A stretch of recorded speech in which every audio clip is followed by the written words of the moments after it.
Welcome to the Mrs. R Relevant Daily Draft Podcast, sponsored by the Draft Professors. Joined today by Draft Professors Taylor and Draft Professor Steve, and we are here to do some defensive tackles. Before we do that, there's kind of like a big game. I think there's one more football game left, right? Taylor, who you got? I hear. I don't know. I don't trust Sam Darnold, but the Seahawks defense is crazy good.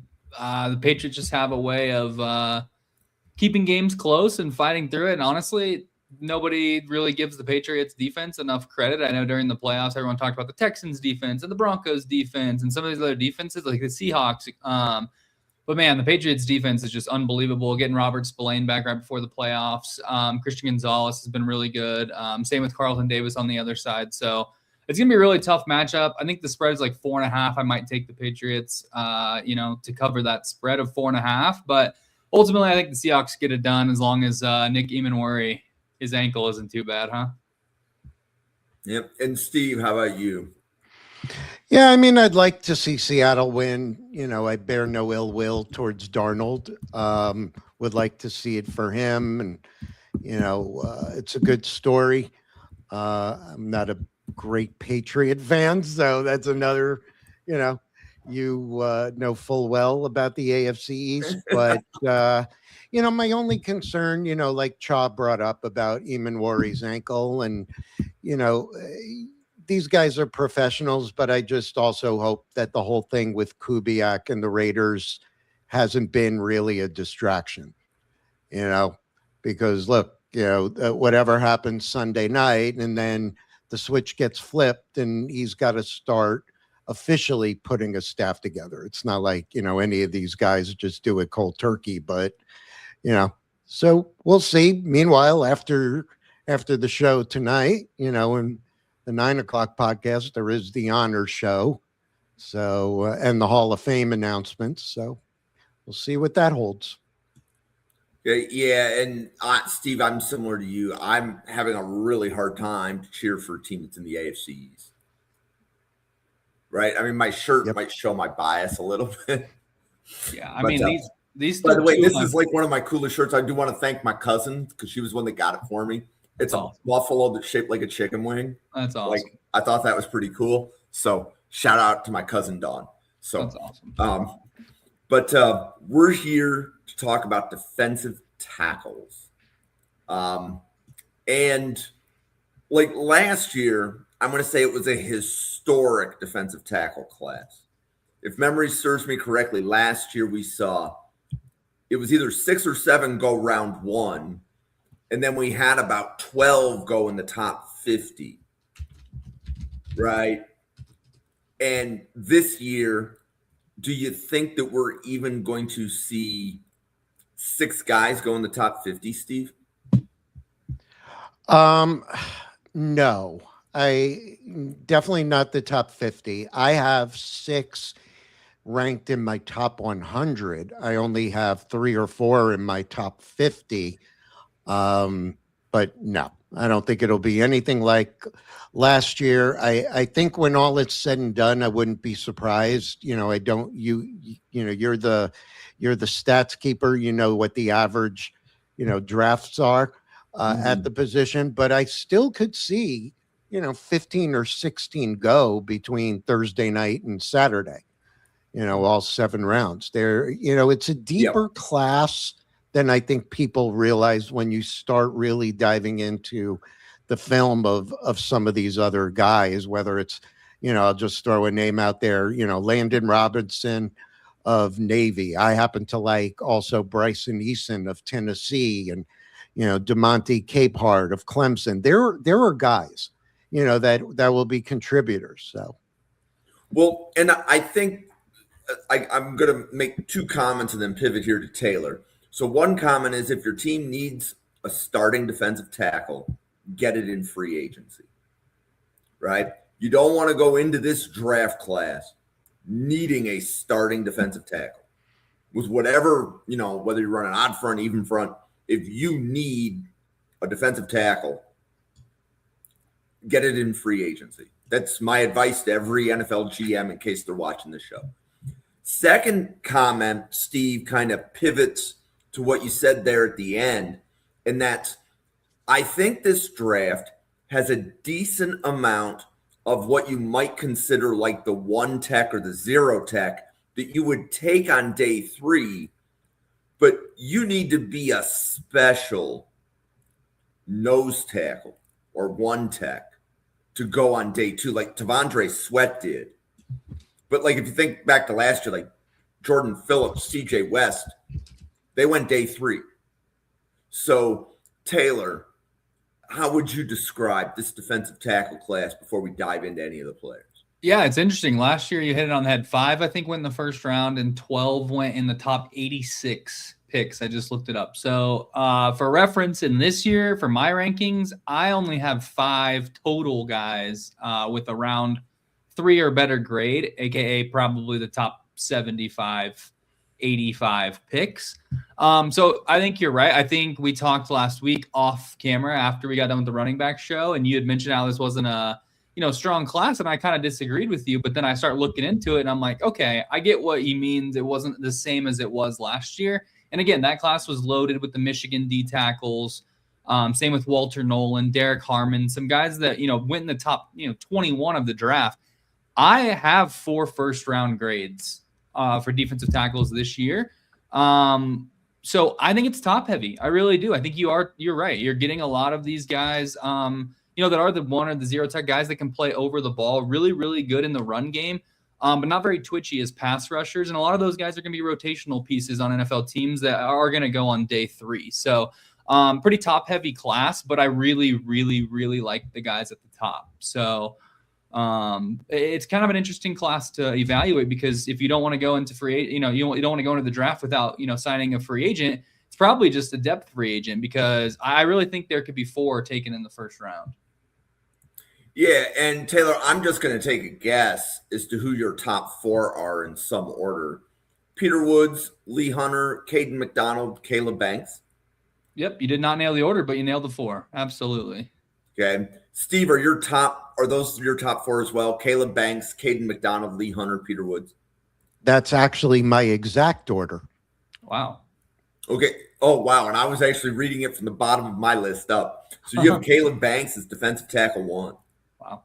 For now, and it's an evolving process, but I liked him, in 2024. I was really high on him. Obviously, I always ding injury. I've done it with other positions, whether it's Jordan Tyson at receiver or, Jermod McCoy at the cornerback position. But, the tape matters more than what goes on during, the Shrine Bowl and the Senior Bowl. But seeing what he did in Mobile a week or 2 ago, whatever it was now, that reinforced it. And, as said backstage, I also like to make sure that Taylor and I don't have an exact match.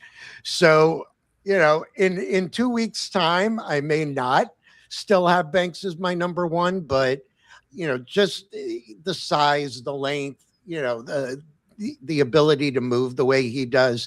Yeah, he's getting my number 1 vote, for now, for sure. And with Caleb Banks, what do you think is his best role for an NFL team? Do you think he's a 0 tech, 1 tech? Do you think he's a 3 tech? Do you want to move him around the line? How do you think the best way to use Caleb Banks is? Yeah, I actually like the idea of him being sort of a hybrid. I think with Banks, his ability to walk guards back and, be really disrupt that pocket. So, I don't know that I would see him as a true nose, but I think the skill is there, in sort of a hybrid role. That's where I see him. What about you, Cha? Yeah, I think a hybrid role makes sense. Just get him up the field, and he can make plays in the run game. He can make plays in the pass game. You won't find a more explosive defensive tackle in this class, especially at his size, 6'6", 330 pounds. I didn't know what his final measurements came in at. at the Senior Bowl, but just one of the players that has the brightest upside of any of these defensive tackles. I know the injury history is long. He didn't play a lot this year, but what he has shown on tape is a willingness to, fight, willingness to battle, willingness to come back, especially from that injury where people thought he would just kind of ride off into the NFL draft, and he came back and played 2 or 3 games at the end of the season, weeks 12, 13, 14. So I think that led into the Senior Bowl, and I think the more people see him at the combine, when he runs, all that stuff, I think he's just going to only, explode up the board, and I do have a first-round grade on him, but he is my 4th-ranked defensive tackle. So. Yep. And a couple things we should point out about Caleb Banks, and this is very similar actually to the Deion Walker conversation from last year. Don't look at the player's weight, 330 pounds, and think he's a nose tackle. He's a penetrating defensive tackle. And Steve, I think you hit it on the head. You want him lined up over a guard. You don't want him over the ball. You want him over the guard where he is going to be able to penetrate. That's his game. And the reason why I say that is a lot of people, Bills fans, looked at Deion Walker and said that he's like a nose tackle, right? Because Deion Walker is very similar height, weight. No. Buffalo used Walker more as a 3-tech where he can move laterally, and that's his game. Similar with Caleb Banks. So if your team needs somebody to put over the ball and hold up the point of attack, I like to call those players fire hydrants. If you need a fire hydrant, look elsewhere.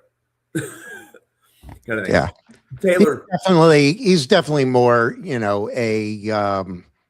he's not a pure, sit and eat nose. He's more of that shade nose. But yeah, again, I want him, the way he disrupts, I want him on the guard. Yep. Taylor, who is your defensive tackle 1? Yeah, my defensive tackle number 1 is Caden McDonald from Ohio State. You talked about in order to get drafted in the early 2nd round, like T'Vondre Sweat, you have to be an impressive nose tackle. And I think that's exactly what Caden McDonald is.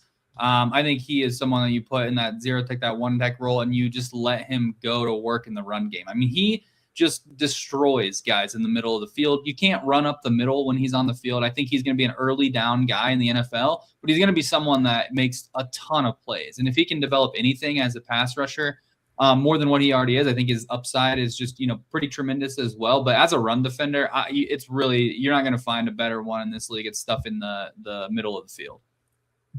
Okay. And Steve, where do you have Caden McDonald? Number 2. Yeah. And Chaw hit all the good bullet points. I mean, his run efficiency is, fantastic for this class. There's a great explosive first step. His hands are violent. And plus he has a very low missed tackle rate. He has held his ground, especially in the All-Star game against the double teams. I know don't put too much stock in those practices, but he wins on the inside leverage during the run reps, and still he generates, the interior push. Just, good pad level, high motor guy. So how does Caden McDonald grade relative to Tyleik Williams for you, Taylor? Tyleik Williams from Ohio State, who went 28th overall to Detroit last year. Yeah. I don't know if I have a direct, comparison of the two, but I can tell you what Caden McDonald does well. And I think him being one of the strongest defensive tackles in the class really translates. I think, Steve mentioned double teams and the way he eats those up. And I think that's what an NFL team is going to be getting in Caden McDonald. I think they're going to get someone that just absolutely gets probably 2 defenders most plays, and he still can make plays in the run game and also just free up those one-on-one matchups for the edge rushers, especially on early downs, play action, things like that, where he's eating up space in the middle of the field. Yeah. So I went back to my notes. Yeah, y'all know I'm an Ohio State fan, and so I'll pay particular attention. I think McDonald, has a better anchor versus double teams. I think, he's built to reset that line of scrimmage and kill the inside zone. Williams was an excellent is excellent run defender. I think there's a little more movement laterally in his range. And I think he can penetrate depending on on, what the play call is. I think when you look at McDonald versus Williams, McDonald is probably the safer plug and play guy. Williams is very good. I just don't know that he's as much the immovable object that Caden McDonald is. Okay. And Steve, who's your defensive tackle 2? Caden McDonald. Oh, so Yeah, it's McDonald. So right who's there. your defensive tackle 3? Number 3 is I've got, and I think Cha. Well, it's number 2 for Cha, number 3 for me, and that's Lee Hunter of Texas Tech. It's a name. Obviously, he's gaining more popularity based on, what went on in the last couple of weeks. But here's the thing, right? We all know, and if you're new to the channel, you should know, or you're going to learn how good that Texas Tech D line is, right? You've got obviously Hunter.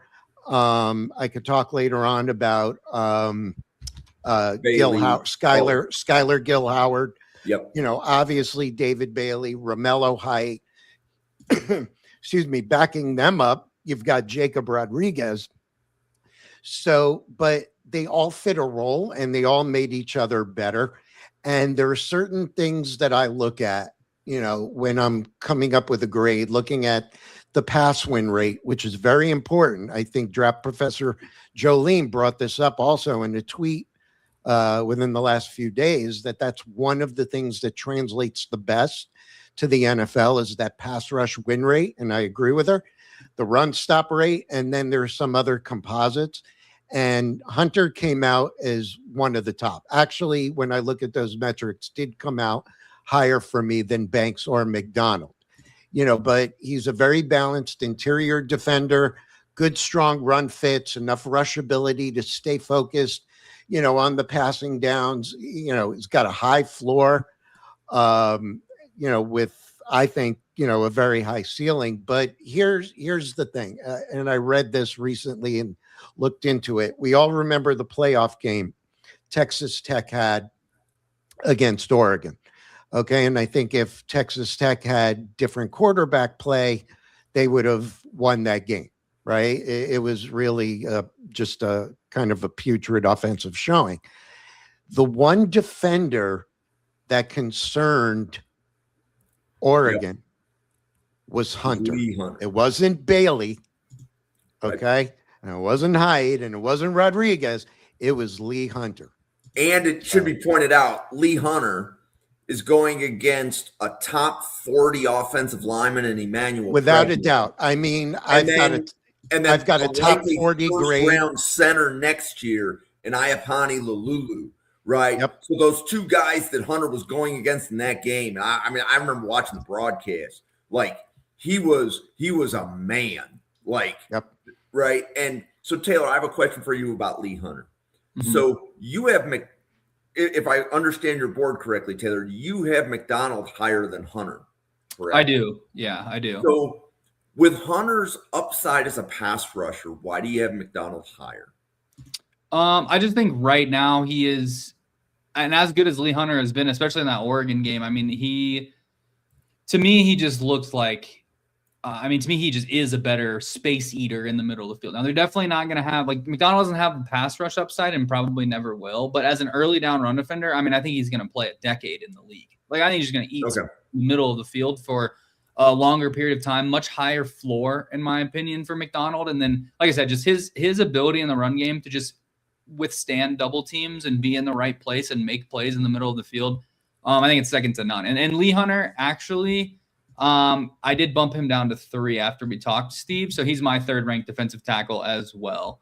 But yeah, he's another one of those guys that just has tremendous upside. And, I did give him a little bit higher in my rankings of an upside grade than I did McDonald, but still when it all factored in together, McDonald was still ranked a little bit higher. Okay. And then Taylor, who is your defensive tackle for? Well, my defensive tackle, the only one we haven't talked about in the top 4 is Peter Woods, and he's number 2 for me. And Peter Woods was someone that, I think a lot of people have been down on a little bit because the production wasn't necessarily there. But, I go back and you really start to dig into the tape, and man, you just watch his hand usage at the point of attack, and it is unparalleled in this class from an interior defensive line, both on rundowns and in the pass rush. And just because he doesn't put stats up on the board, he is a guy that is always in the middle of the field, putting pressure on the quarterback, plays. I watched the game against South Carolina, and he just was phenomenal up the middle, pressuring Lenore Sellers, making him force the ball out early, making him throw it inaccurately. And I think Peter Woods is just one of the most solid players in this entire draft class. I don't necessarily think he has some spectacular, ceiling or anything like that. But I think if you're asking me right now today, which two guys can come in and make an immediate impact for me as an NFL, franchise and whatever situation it may be, especially in the interior D line, Caden McDonald, obviously one, I just talked about him, but Peter Woods is right there, number 2 for me. Just a guy who is really, really solid. And, sometimes people dig into the production too much and don't watch it. If you watch every single play of some of these games, you see he's making an impact, but it's not showing up necessarily in the stat sheet. Okay. So Taylor, for Peter Woods, do you think his best role is as a 0 or 1, a 3 tech, or is his best role to move him along and across the line, depending upon the situation? Yeah, I think he can be moved across the line. I think that's something that I think he's capable of. Sometimes they did line him up as a pure nose tackle, and I thought he's so good with his hands that it doesn't really matter if he's going up against a center or a guard, whether that's over the no, whether that's over the 3. It doesn't really matter. So I think he can be mixed around at all. And I think part of that is because from a fundamental standpoint, in terms of, utilizing his hands at the point of attack, I don't think there's anyone better in the class from a defensive tackle perspective. And that translates to all 3 spots on the interior offensive line. He can fight with guards, centers, doesn't matter, double teams, all of it, because his hand technique is so good and he's able to get free into the backfield. So I like Peter Woods for that reason. Okay. So Steve, similar question, but we'll put all 4 into it. So all 4 of the top 4 guys that you have ranked. So would you say it's a true statement that if you need a 0 or a 1 tech, somebody to go over the center, the teams would likely have Caden McDonald and Lee Hunter higher if that's what they specifically need? Like if they're running an odd front defense, it's possible that they would take McDonald over Woods? Yeah, because I see Woods. I mean, I don't disagree. You could move him around, but I see Woods as a primary 3 tech interior. He's a tone setter. So yeah, I agree with that. Okay. So then we have a group of defensive tackles, and I'm going to list some names. And the reason why, so I haven't seen Taylor's or Steve's board, right? So we're just kind of going through the list. But there's a tier of players that would include Dominique Orange, Kristen Miller, Rayshawn Benny, Daryl Jackson Jr., Xavier Harris, and Chris McClellan. So, Taylor, my first question to you is, I just listed a group of players. Would you have anybody else whose name you'd want to drop into that same group of players that should be discussed? Yeah, I absolutely do. Zane Durant out of Penn State is a guy that I would throw in that list as well. I actually have a 4th round grade on Durant. He's my 6th overall ranked defensive tackle. Again, this is a pure 3 technique. That's what you're getting out of Zane Durant. He's not big enough to be over the nose, but that's where he plays. And if he gets one-on-one with the guard, it's tough for the guard to keep up. He's a smaller guy, so he's low to the ground. I think he's only 6'1", but he's 320 pounds, something like that. But he moves really, really well. I don't know if I have Zane Durant's exact size in front of me, but he moves well for how small and low to the ground that he is. And man, some of the snaps when he is either coming around, rushing the passer off of a stunt or something like that, he can get in there quick and he can make plays. He also makes plays in the run game. I just really liked his production when I saw him, and I thought, he's one of those players that maybe a tier below Lee Hunter in terms of upside, but I think there's a lot to work with there from Zane Durant. I think, you look on Penn State's tape, and I know they weren't very good, but you turn it on and you see number 28 making plays. So Zane Durant would be that guy for me. Okay. And Steve, in that group of players that I listed, what other players do you have that should be mentioned with the Dominique Oranges through the Chris McClellans of the world. Yep. And I've got stuff on all of those, but I kind of want to tell Ryan Sparks, get out of my head, because I am very high on Grayson Halton. Do you have Halton graded up where like Dominique Orange is? I actually have Grayson Halton right now as my number 5. Wow. That high. Yep. Okay. Very high right now. Okay. Again, it's a work in progress, and it's funny because one of the knocks on him is, he's considered a little undersized for that position, but we're talking about, 6'2", just under 300 pounds. There were guys that we've mentioned in names that are 6 foot even, and they may be a little heavier, a little lighter. Not a lot of production prior to 2024.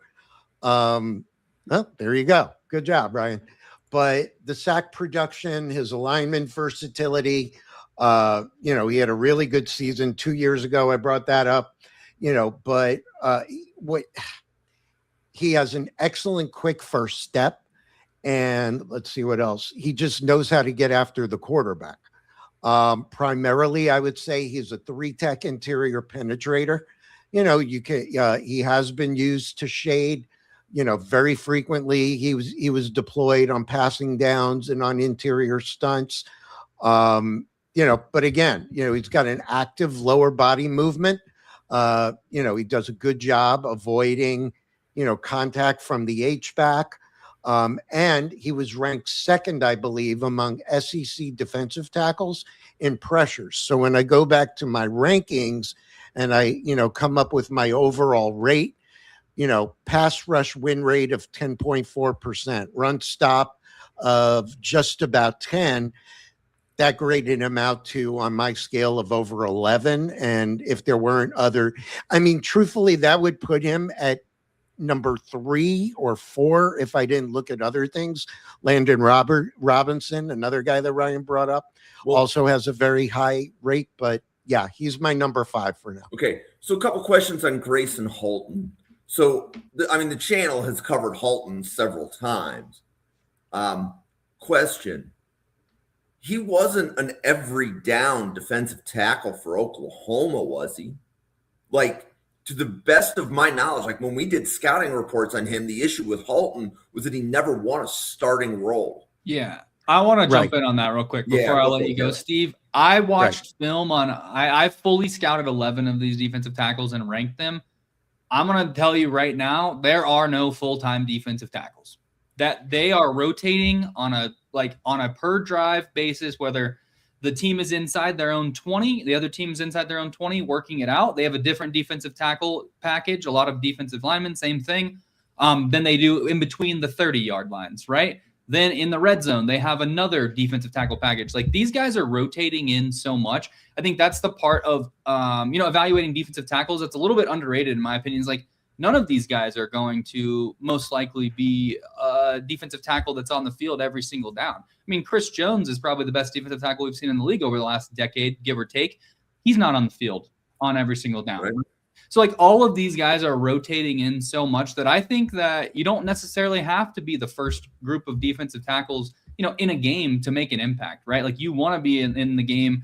You want to keep those guys fresh, rushing the passer. I mean, it takes so much energy expelled on every single play on the interior of some of these guys are eating up double teams like every single time they touch the field. So I think they just rotate these guys in so much. That's all I want to say on that real quick. Cause I think especially with, schools like Oklahoma, where you're getting in transfers and recruits and like different guys every year with the portal that come in. I mean, they just have so much talent that you have to rotate these guys. So that's all I'll say about that. Yeah, and you took the words right out of my mouth. I mean, I to Jim's point, I think he was more rotational than some of the other guys we've talked about. I think the last season it was 240 something, 244 pass rush snaps, generated 38 pressures. But yeah, you're right. Well, and to the point, like, so Taylor, like, Sean McDermott's defense one of the things that we would laugh about as Bills fans is like they would invest so much money in the defensive line, and then none of the guys would get 50% of the snaps until the playoffs. Right? Like Ed Oliver was notorious for getting a 40%, 45% snap share. Right. And Yeah. he was at one point the highest paid. Same thing though with Greg Rousseau and all these other guys that they had. So that being said, do you think that you have enough reps on film? For like a fair evaluation of Holton? I think so. Okay. I think I would compare him. I think I would compare him to CJ West a little bit from last year, who ended up going in the early 4th round.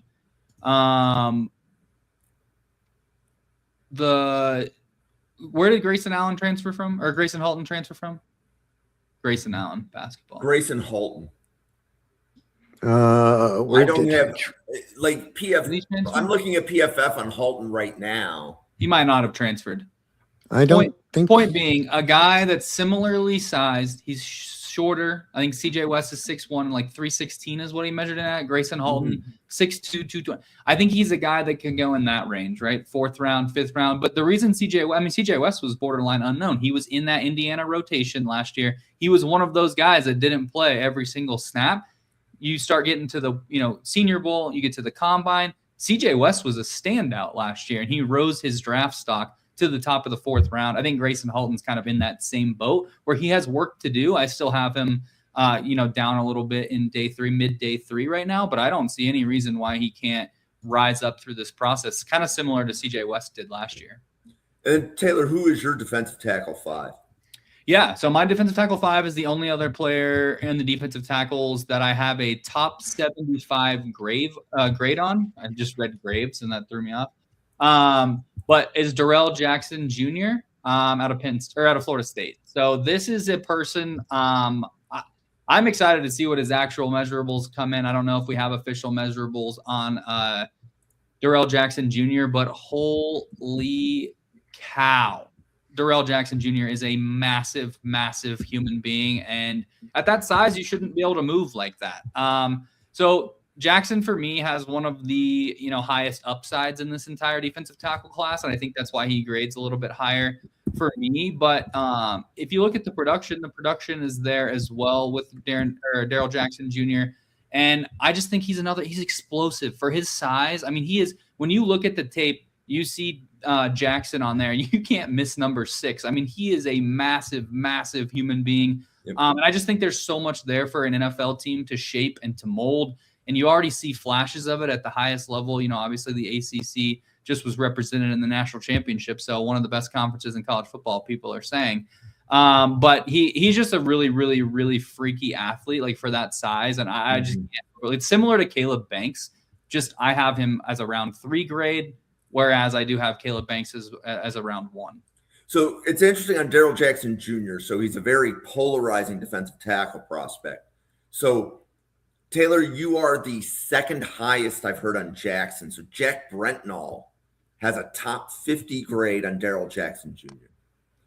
The grade that you have is actually really similar to the grade that Clint has. So Clint and I podcasted for the Falcons earlier today, and Darrell Jackson Jr. is a target for the Falcons with their 2nd round pick, which is 48th overall, right? Because they need that guy to anchor the middle of the defense. And he said, if it's not Darrell Jackson Jr., I'm waiting until day 3 of the draft, right? It's Darrell Jackson Jr. or bust for the players that would be in the tier that he would take with pick 48 for Clint. So, Steve, where do you have Darrell Jackson Jr. on your board?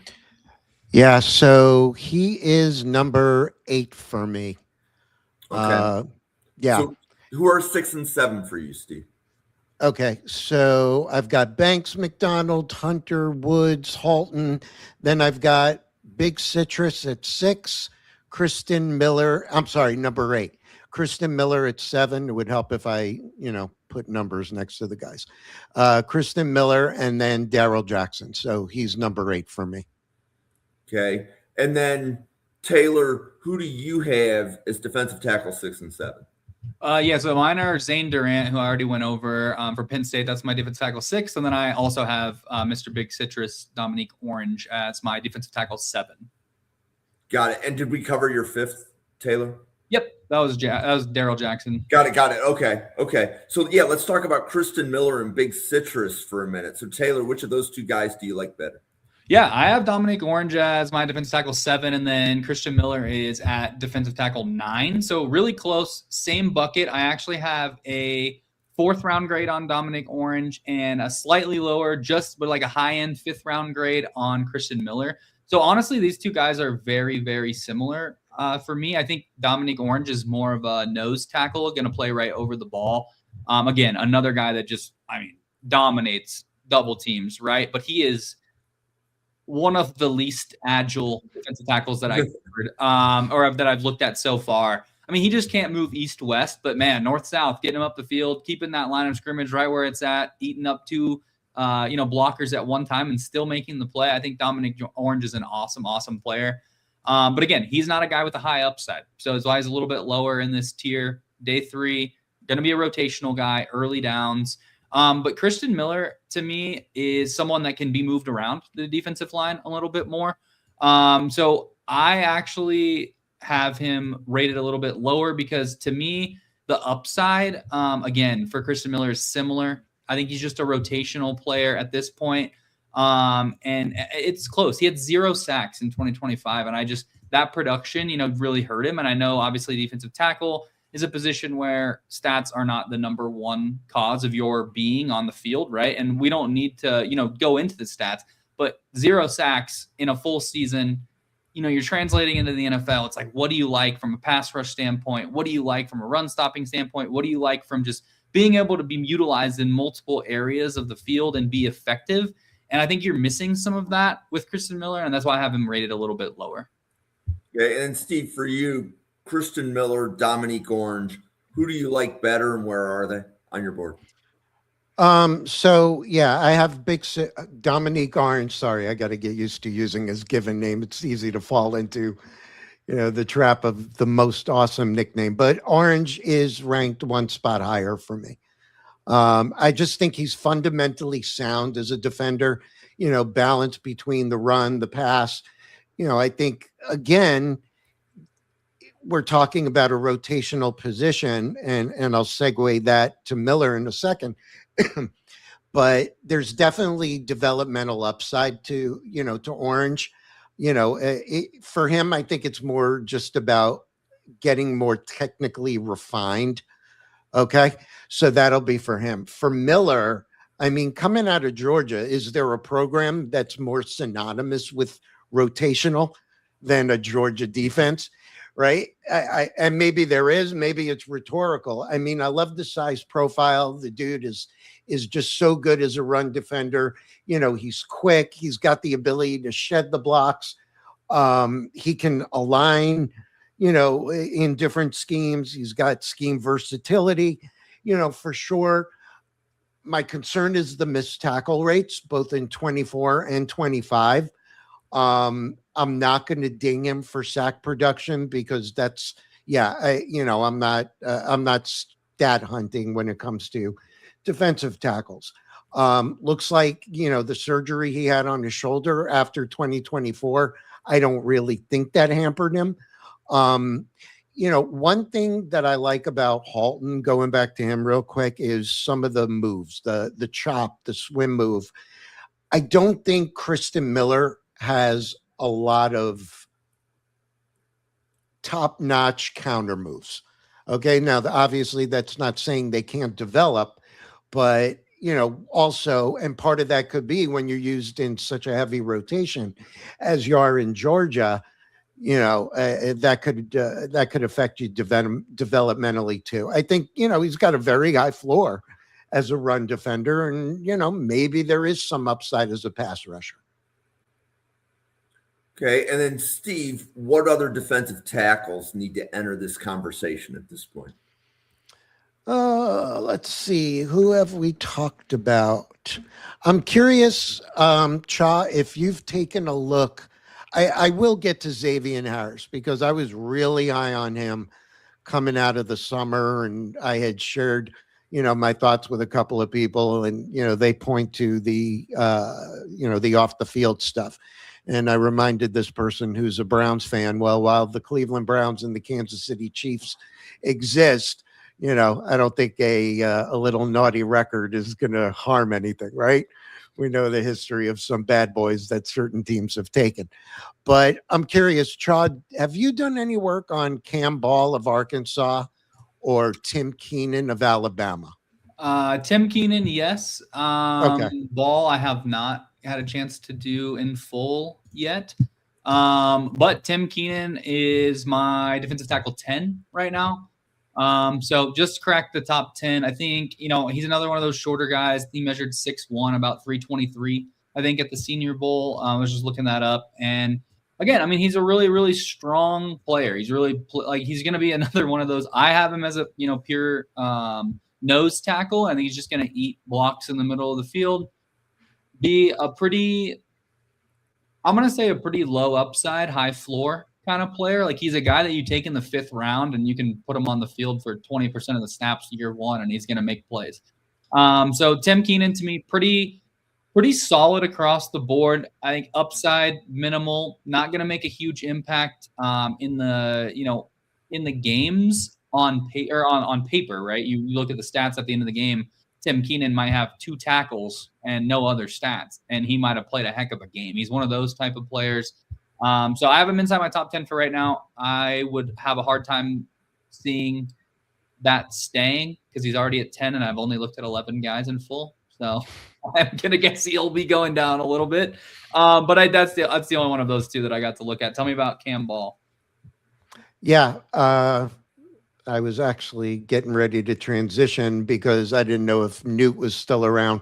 Wanted to talk about Aaron Graves, but yeah, Randall Slifer, if you're watching, I'm giving love to the Arkansas dudes.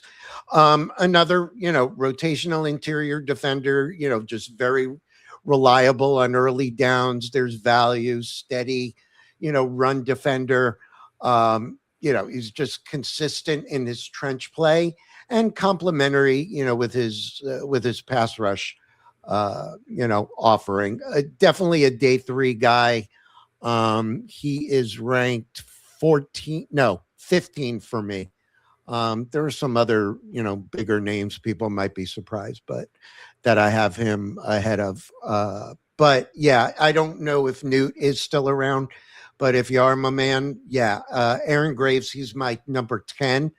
Talk about, I mean, as a strong run defender, certainly right there, right? Just very high effort, good, good sack production, 23% win rate. I think I closed my spreadsheet got a little click happy while waiting.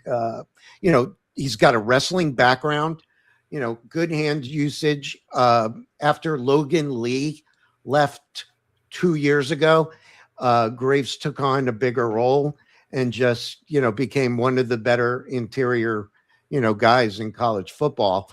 I don't think his athleticism is, going to get the oohs and ahs, but it's more about effort and technique with him. And I do think he could be an early day 3 guy. He obviously not in my top 100, but I definitely think a round 4 on him. Just trying to think, are there any other names that we should cover?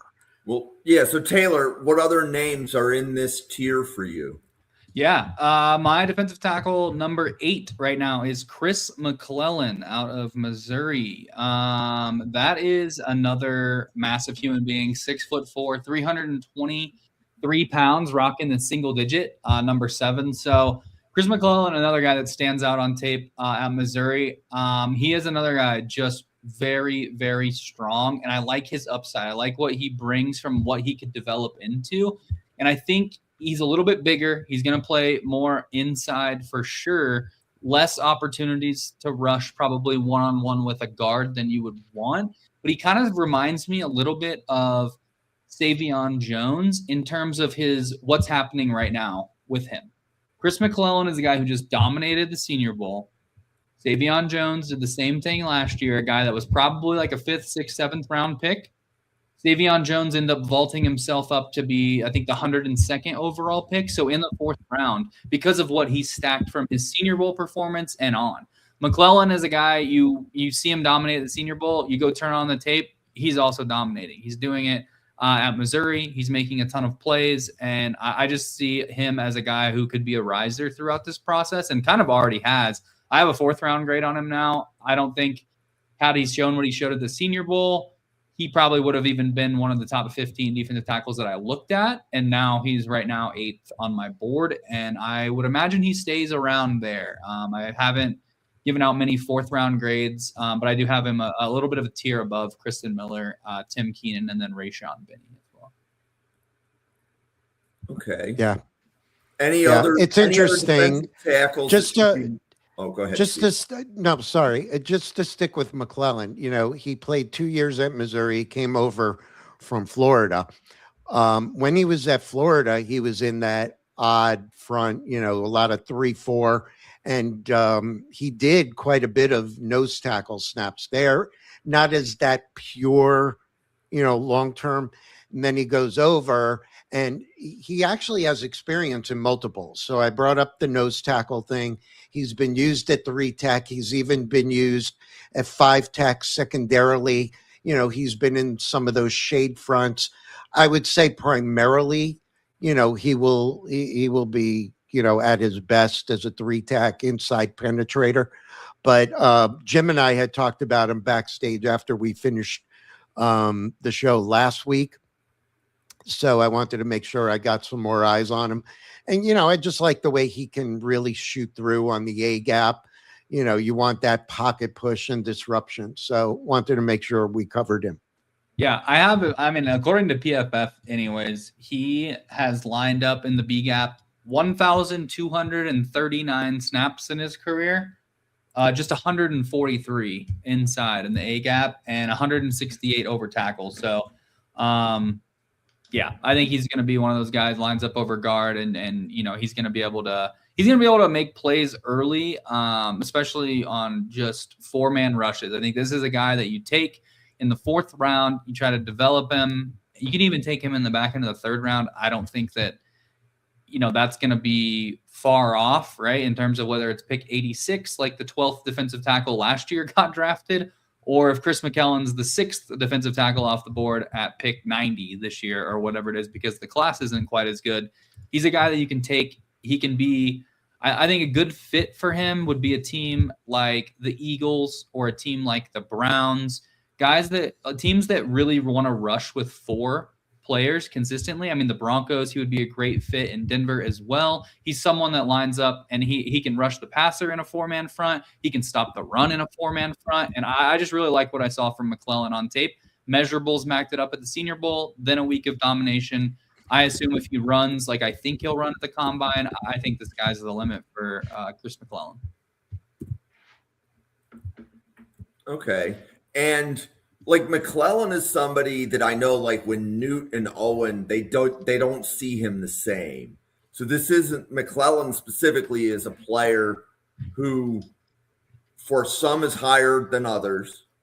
And again, like McClellan would be one, like if you want a 0 or a 1, McClellan's going to fill that bill. Or Taylor, do you think he's the type of guy that you move up and down the line? Yeah, I think he's someone you can move up and down the line. I think he's just a playmaker, right? And he's got a big body. He's lanky, and I think he's going to be someone that can be developed. I think his best football days are ahead of him, and that's why I have him ranked inside the top 8. Okay. And then, so at this point, I think we've talked about 12 players. Yeah. I do want to go back to Xavier Harris and talk about him. Like I said, because he was a guy I was really high on coming out of last summer. Can't believe that's like 6 months ago already. But obviously the concern is just the domestic violence or the off-field stuff, whatever it was. But I mean, 6'7" And the last weight I had him at, I don't have the, the All-Star game spreadsheet, 6'7", 330 pounds.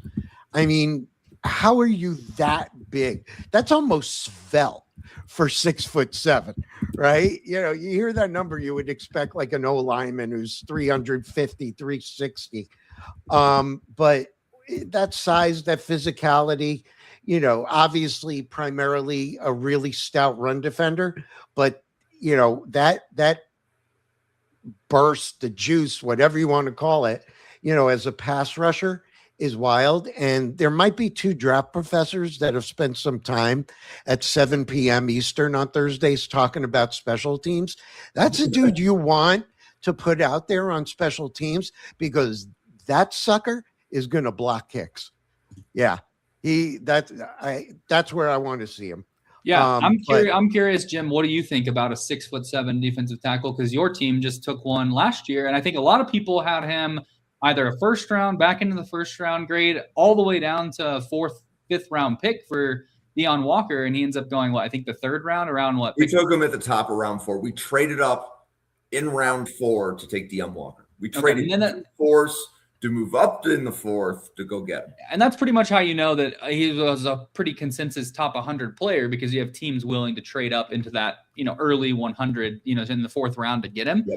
But to me, and you might agree with this, Jim, you might not agree with this, but to me, a defensive tackle that big, I don't think it necessarily helps his stock as much as we think. I think that's something, but I do agree on the special teams thing. I mean, who doesn't want a 6'7" guy in there to block kicks? But the best kick blocker in the NFL is Shelby Harris, and he's 6'3". So it doesn't necessarily translate. But again, Jim, I'm curious in your thoughts on it, because you've just seen this with your team recently, and like, what does that mean for a guy? Yes. So let's emphasize, because we talked about this earlier in the podcast as well, right? When you have, because Caleb Banks and Xavier Harris, I think the conversation is similar, right? You have a taller defensive tackle, which means pad level will be an issue. But you have to recognize what the player's game is. Don't look at their weight and say they're a nose tackle, right? You have to look at their play style, right? Because the way that different defensive tackles win won't be the same way that other tackles win. Zane Durant and Caden McDonald will not win the same way, right? They are like polar opposites, really, right? You put one in the nose, you put one at the 3 tech, right? So, and it's the same thing, like you look at Kalijah Kancey and Vita Vea, right? They don't win the same way. So you have to recognize how to use them. So Xavier Harris, could you imagine him in like an odd front as a defensive end where he gets to move sideways, right? Because, for example, that's Deion Walker, when he can move laterally, he's elite. If he gets to penetrate, he's elite. But if you want him to hold the point of attack like a fire hydrant, go get a Lee Hunter or a Caden McDonald or a Chris McClellan, right? But even McClellan may have a pad level issue, because Chris McClellan is kind of tall for a nose tackle, because I believe he's 6'4". Yeah. Not as bad as 6'8" or 6'6", but even not as bad. Not as bad. Right. But yeah, I probably should have chosen better words there. But there are because, for example, Tim Keenan is shorter. So if you have to compare McClellan to Keenan, there's a chance that you might like Keenan better, because he might be prototypical size, even if McClellan can give you some things that Keenan can't. So yeah, I mean, I don't think. I mean, I'm not going to compare. This is not a comparison, so I don't want this clip taken out of context. But a guy like Calais Campbell, right, who's 6'8", 285 pounds, listed. I mean, I don't think there. I mean, he's lined up through his entire career, and it is a long and very, very historic career for Calais Campbell. He's one of very few players. So again, not a comp, just a player mold type of situation. And you see that Calais Campbell at 6'8", 285 has played, about half of his career snaps over the tackle, right? And about a fourth of his snaps, maybe a fifth, or maybe 40% of his snaps are coming, 35% of his snaps are coming in the A gap, right? That's where he's starting. So this is a guy that can be moved around the defensive line. And the best thing about the NFL is how matchup specific every game plan is. You might see a guy like Xavier Harris get picked up in the 4th, 5th round and have his best impact in a random game in week 8 because the opposing team's right tackle is out. They're starting a backup right tackle. So they decide to line up this huge defensive tackle over, the right side of the formation over the right tackle. And he just has his way with the backup right tackle, right? I think it's a rotational guy that you can move inside, you can move outside, and you can have someone that, again, is going to make plays regardless. And I think he might be more suited for, kind of a role within that, Calais Campbell kaleidoscope, I guess I'll call it. But I don't know. Obviously, I don't think he's going to be Calais Campbell, and I want that on record.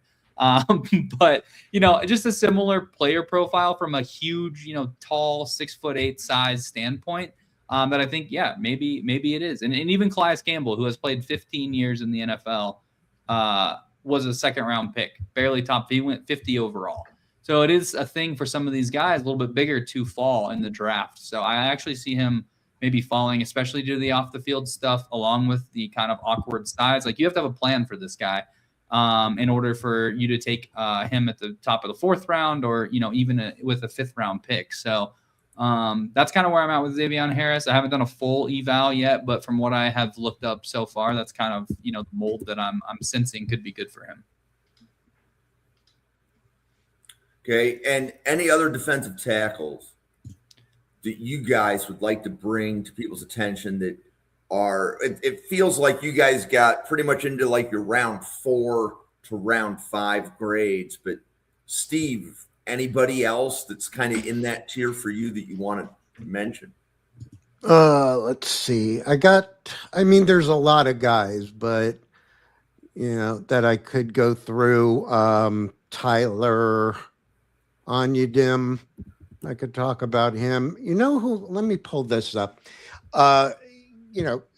Anthony Russo, one of our draft professors, he put out, I think it was this week or over the weekend, his top 150. And there was a defensive tackle from SMU in there, Terry Webb. Yep. And, what was wild is I watched a little bit, and I'll be the first to say, we did a bunch of SMU preview shows here, during the fall. Not a guy I was totally familiar with, but I saw him in there, went back, watched a few games. But what really drove me back in like pretty much the middle of the night last night was I saw Durst wasn't familiar with him. Now, for those that are new, exactly, Taylor's reaction just said it all, because Durst to me is a football player encyclopedia. Yep. Like, the Rain Man of football players. No offense. No, the fact that in the group, completely complimentary. In the group chat today, he said he just found out about Jalen Husky from Maryland because he was scouting the freshman All-American edge rushers, and I just thought that was amazing. That's right. I forgot about that. He needs to dig more into Husky because he was looking at the freshman All-Americans. I know he gets on guys super early and knows a lot of players. My God. Okay, but in fairness, right? Finding players and keeping them up to date is really difficult because some people will watch a player in May and then they don't go back and they don't update their evals. Yep. Right? Because I have been on podcasts with people where I could tell they were reading their summer scouting report. And I'm like, that doesn't match the report that every other draft professor gave in the player. It's like they haven't updated it since the summer. So yeah, like it's okay to not know about a player. Like I was talking with Chris Trapasso, who's with CBS, right? He's with CBS, I believe, if I have that right. Yeah. And I was chatting with him about coming on a podcast, and I said, have you watched Jalen Husky yet? He's like, he was going to be like one of my next watches. And I said, well, if you're coming on the podcast with us to talk about safeties, I want to hear your feedback on Husky. And he shouted me out in a tweet earlier today, right? But it's okay to not have watched a player yet. We shouldn't be I don't even know really what the right word is, but it's okay to not have watched a player yet. Yeah. Steve and I It's talked okay. about this today. It's like anyone, Yeah. I think like it's great having content, your top 150, your top 100. There's still so much to be done. We haven't even got to the pro days, the combines, the anything like that, any athleticism score, which is all the Colts draft off of. So it's like the Colts don't even have their board set because the Raz site isn't Yep. up to date yet. So it's like we have a lot to go through. All you can do is go through players at your own pace, and it is a lot. If you're actually watching these guys, watching film, trying to get your breakdown, obviously Steve and I have done it for safeties now, running backs, defensive tackles, but a lot of my other player boards outside of the top maybe 15, 20 players in the class are pretty incomplete. It's like it's just a process. Right. It takes some time, but man, it is a blast, isn't it? Yeah. It is. But anyway, where this whole thing snowballed, it was really just to pay, Durst a well-earned compliment because, man, is his knowledge and familiarity. But yeah, before we wrap up, let's just touch on Terry Webb, right? So he started at JUCO, Kilgore College, and I had to look at that twice because you start maybe your eyes start seeing things, and I'm like, wait a minute, am I thinking Jalen Kilgore, or does that really say Kilgore College? Okay. So yeah, it does. He started there. He went to Texas State and then moved over to SMU. Decent production. I would say, the notable side of him is just the ability with power rush moves to collapse the pocket, multiple pass deflects. So therefore, his awareness, his timing is good. He has the ability to finish when the quarterback is holding on to the ball, right? So he sticks with it, just a really good interior power defender. I think, he's probably one of the better ones in that A gap. He just knows how to completely compress and squeeze that pocket more so than being that explosive, penetrator. Okay. Yep. And Taylor, anybody else, or we've exhausted? No, we've exhausted my top 10. The only other player I have a full grade on is the 6th round on Rayshon Benny. I don't have much to say about him. I think he's more of a rotational. I put him as a nose. That's where I graded him. Just someone that can play over the ball. But other than that, no, I have some guys in here that I didn't get to, like Grayson Halton, Landon Robinson. Obviously, I just saw Anthony's top 152, and I saw Terry Webb before this show as well, so I need to look into him.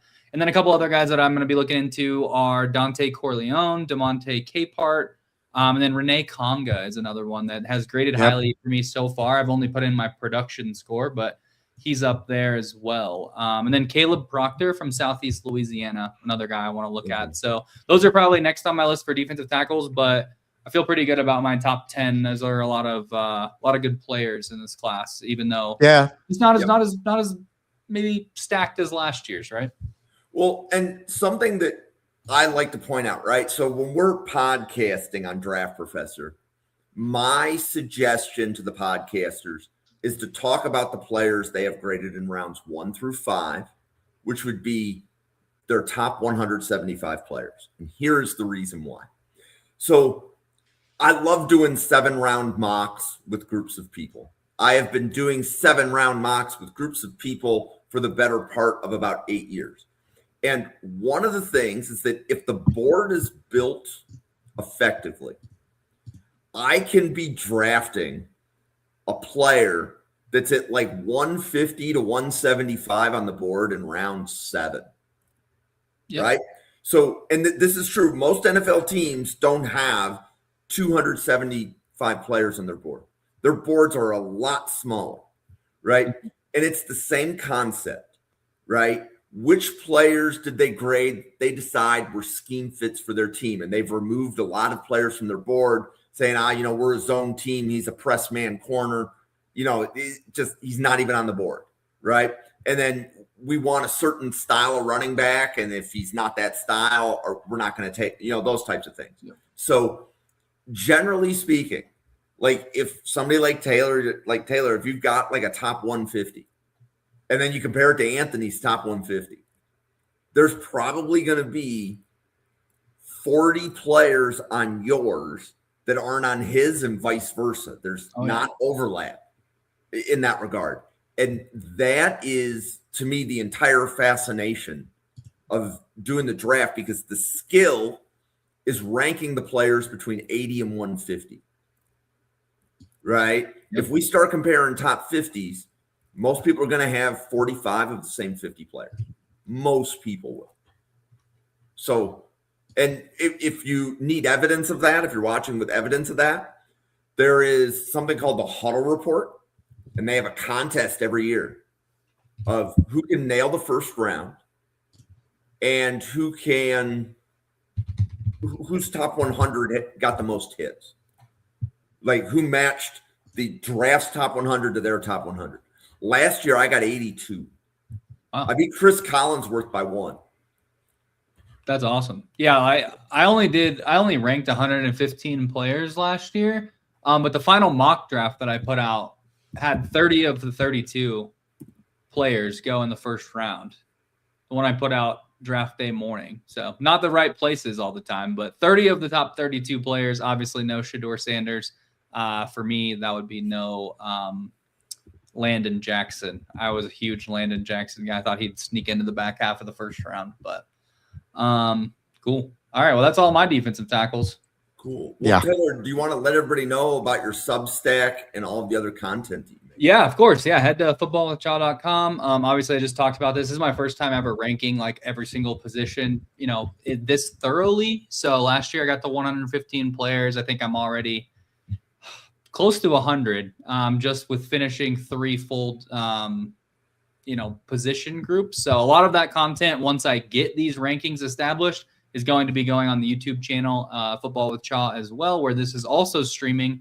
And then I will be hosting, I believe, Jim, correct me if I'm wrong, April 9th, 10th, and 11th.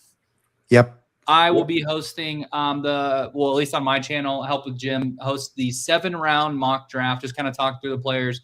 My board will be built and set by then, so I'll have, stuff to talk about on all these guys and kind of filibuster, kill some time while we do a full 7-round mock draft over a few days. So you can look for that on Football with Charles YouTube as well. I'll be posting that there, obviously on X as well, but that's where you can find my content. Steve? Yeah. So right down there on X, Twitter, whatever, pick your poison, and YouTube, it's at Steve_NFL. Get all the directions to obviously the YouTube channel, the Substack. The draft content is there. Do a lot talking about the NFL. One of my most popular articles is how to fix the New York Jets, and it's a 1-word article. It just says don't. Pause for effect. Anyway, but yeah, just head on down there. Friday nights, beginning at 7 p.m. I've been able to help out with the Draft Professor weekly mock drafts, sometimes as a GM, most of the time at least tweeting out the first round picks. I get very overwhelmed. That's why I'm not doing all 100, because after the first 32, I need to go for a walk and a glass of water. But yep, that's where, and I will also be involved in April on the 9th, 10th, and 11th. Be running the War Room for the New York Jets, and we are deep in planning so that we have some good guests popping in, good content creators, and yeah, looking forward to it. And then it's on to 2027. Oh yeah, we are already we are shifting gears. I have people ready to start in May on the college football content. So basically, the way Draft Professor works is from May to October, we cover college football. We cover the players in college football. I think it's the right way to say it. Right? We're not trying to predict who's going to win the Georgia-Alabama game, but we do want to talk about the players on Georgia and the players on Alabama, and we might even tell you which players we think are better. But it's less team focused and more which players are the best players in college football. But right now we are neck deep into the 2026 draft class, and we are here with Daily Draft Podcast. So if you want to know more about the podcast, go to Draft Professor at NFL Draft Fanatic. No, I am Fanatic. Give us a follow. Give us a subscribe. If you're watching on YouTube, you can hit that subscribe, please and thank you. We're here every day at 7 p.m. and 9 p.m. Eastern. So Taylor and Steve are the 7 p.m. show. We actually have another show tonight at 9 where EJ and Christian are going to be going through Fangio defensive fit players. So which players best fit a Fangio defense? And if you like that, we're doing a Flores defense next week. So we cover the draft differently than everybody else. Because we have 2 podcasts a day times 6 days a week, we can do things that other channels don't. We have 110 podcasters that help us put the content together. So if you want to get involved, the best way to do it, again, go to Draft Professor on Twitter. And like Steve said, we have a 32-person mock draft every Friday. We want you to draft for your favorite team. Tell us who you think your team should pick. The podcasters will tell you what they think of your pick for about a minute, and then they're going to move on to the next pick. So it's a very rapid fire. We cover 100 players in 150 minutes. So it's a lot of fun. But with that being said, we are going to close this show down. For Taylor, Steve, myself, the 110 podcasters at the Draft Professor, thank you so much for tuning in. We will see you on a podcast again in 45 minutes. Thank you, everybody.